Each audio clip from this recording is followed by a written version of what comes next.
You know, what people don't tell you is how silly you look trying to take these pictures. So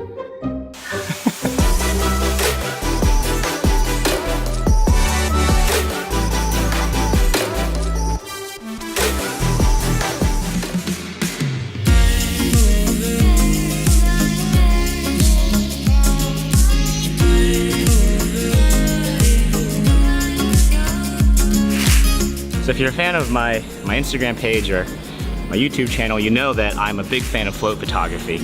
And I stumbled across this photo done by The Brightest Hour, and I loved it. I loved that it told the story. I loved how well done it was, and I wanted to try and recreate it. I've got access to this parking garage that's got a nice little view of some buildings and nice and high up, so I think I'll be able to pull it off. I don't have two subjects like he does in his photo, so it's just gonna have to be me. And normally the way this style of photography would be done would be multiple pictures. For whatever reason, I've had a hard time getting autofocus to work during self-timer, and it's hard to figure out exactly where you need to be. So I'm actually shooting at 120 frames per second, and I'm just gonna grab stills. And I did the same thing for the plate, so the photos look the same. So I don't have a super sharp photo for my plate, and then I have a really blurry photo when I insert myself into the picture.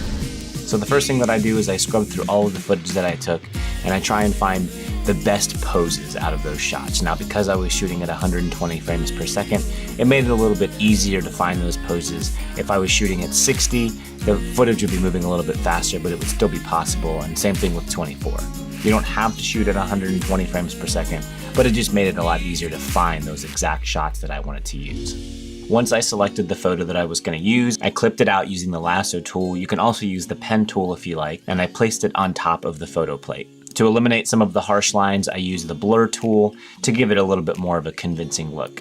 I cropped the photo down to a square format because I knew I was going to be using it for Instagram, and then played around with the scaling and the position a little bit more.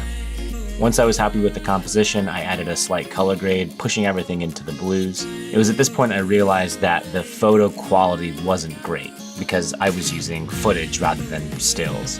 Now, if I had had someone there with me, I would have had them take pictures, and the overall quality of the photo would have just been better.